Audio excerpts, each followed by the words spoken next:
नमो अरिहन्ताणं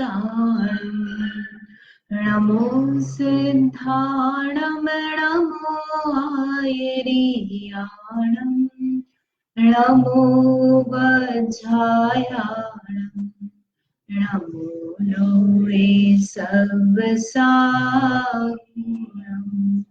मोक्षमार्गस्य नेतारं भेदारं कर्मभूभृतां ज्ञातारं विश्वतत्त्वानां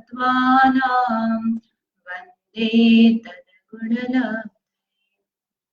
तत्वार सूत्र आचार्य उमा स्वामी द्वारा रचित है। इसमें 5वां अध्याय चल रहा है और इस 5वें अध्याय में द्रव्य का स्वरूप समझ रहे हैं। द्रव्य के लक्षण बताए थे लास्ट टाइम, तो उसमें 2 तरह से लक्षण बताए। पहला तो क्या बताया था?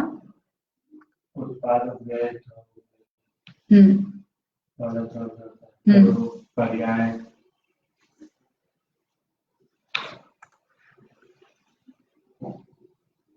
तो जो उत्पाद व द्रव्य से युक्त होता है, उत्पाद व द्रव्य वाला है वो द्रव्य होता है।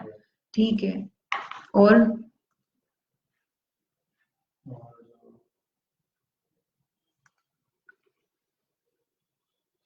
सद्रव्य लक्षण वाला जो है उसी में उत्पाद व द्रव्य आ जाता है। सत द्रव्य लक्षणम, और सत का लक्षण बताया उत्पाद व द्रव्य युक्तम सत। फिर दूसरा लक्षण बताया था गुण पर्ययवत द्रव्यम। ये नेक्स्ट 38 नंबर का सूत्र ये अपन समझ रहे थे।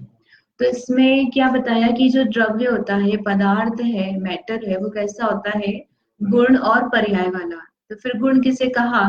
तो जो द्रव्य की सभी अवस्थाओं में, हर कंडीशन में पाया जाए, उसमें ही रहे, अन्य में नहीं रहे, उसे क्या कहेंगे? गुण। उसमें ही रहे मतलब कि उसमें पाया ही जाएगा, उसे गुण कह रहे हैं। जैसे कि शक्कर है तो शक्कर में मिठास हमेशा पाई जाएगी, शक्कर मिठास के बिना नहीं है।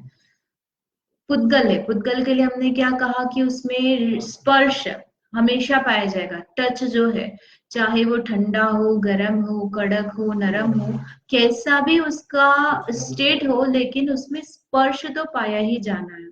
ऐसे ही जीव है, तो जीव में क्या कहा कि ज्ञान जो है वो उसमें हमेशा पाया जाएगा, चाहे एक इंद्रिय हो, है ना, पेड़ पौधे हैं, चींटी है, हाथी है, या फिर गाय है, कोई सी भी गति का जीव है। यदि जीव है तो उसमें ज्ञान है ही है, वह ज्ञान के बिना नहीं होगा। तो इस तरह से गुण की बारे में समझा। फिर वो जो गुण है उसके 3 प्रकार से भेद किए, साधारण, असाधारण और साधारण असाधारण। साधारण मतलब जो सभी में पाए जाते हैं, ऐसे कॉमन प्रॉपर्टीज जो होगा उसको साधारण गुण कहा। असाधारण यानी जो सिर्फ उस द्रव्य में पाया जाता है, और साधारण असाधारण एक से अधिक में पाया जाता लेकिन सब में नहीं पाया जाता। फिर इनमें हमने 6 सामान्य गुणों के भेद किए, तो इसमें 3 अपन ने समझ लिए थे। कौन कौन से? अस्तित्व, वस्तुत्व और द्रव्यत्व। अस्तित्व का मतलब क्या बताया? द्रव्य की सत्ता स्वयं से और उसका कभी नाश नहीं। अस्तित्व में ये बताया द्रव्य की सत्ता स्वयं से, उसका कभी नाश नहीं होता। ये तो पढ़ा हुआ है, यही बताया था। ठीक है, ये वही बात है जो है वही है इसमें, कि सत्य यानी होना, एग्जिस्ट होना, वह द्रव्य है, यह ही बताता है अस्तित्व गुण।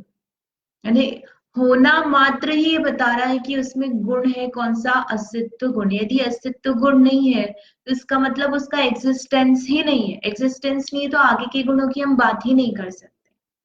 जो चीज नॉन एग्जिस्टिंग है उसमें अस्तित्व गुण नहीं पाया जाता है, मतलब वो पदार्थ ही नहीं है, एग्जिस्टिंग भी नहीं, इमेजिनरी भी नहीं, हम बोल सकते उसको। तो इस तरह से अस्तित्व गुण है। फिर बताया वस्तुत्व गुण। वस्तुत्व गुण का मतलब क्या है? द्रव्य में प्रयोजन नहीं, द्रव्य में कोई ना कोई कार्य होता रहता है, प्रयोजन भूत कार्य होता है। द्रव्य का प्रयोजन है तो फिर मतलब द्रव्य, जैसे काल द्रव्य का प्रयोजन या जीव द्रव्य का प्रयोजन, वैसी बात हो गई। लेकिन द्रव्य में कुछ ना कुछ प्रयोजन भूत कार्य होता है, उसमें कुछ ना कुछ प्रोसेसिंग चल रही है, ये वस्तुत्व गुण बता रहा है। पर्याय के अपेक्षा। पर्याय की अपेक्षा उसमें कुछ न कुछ परिणमन चल रहा है, और वो परिणमन जो है वह वेस्ट नहीं है, वह प्रयोजन भूत है। वह वेस्ट किसकी अपेक्षा से नहीं है कि अन्य की अपेक्षा से उसमें वेस्ट या फ्रूटफुल नहीं लगा रहे हैं, वह स्वयं की अपेक्षा से प्रयोजन भूत है। मतलब वो जो भी कार्य कर रहा है वह उसके लिए वेस्ट नहीं, वो हो रहा है, वही कार्य होना है उसमें, और वही उसका सार्थक बना है। रोटी जल गई तो जली हुई रोटी हमारे काम की नहीं है, लेकिन जली हुई रोटी अपना जले हुए रूप से अस्तित्व बता रही है, और वो जलने का कार्य जो है उसका जलने का कार्य किया उसने, हमारे लिए नहीं है, लेकिन उसका परिणमन तो हुआ ना, उसमें तो कुछ कार्य बना। तो इसी तरह से हर एक जो पदार्थ है उसमें उसका स्वयं से कार्य जो है, सार्थक कार्य वो चलता रहता है। मोमबत्ती है ना, मोमबत्ती का लास्ट टाइम अपन एग्जांपल देखा था कि मोमबत्ती है वह कैसी है, वह जल रही है, प्रति समय जलते रहना, मोमबत्ती मोमबत्ती रूप ही बनी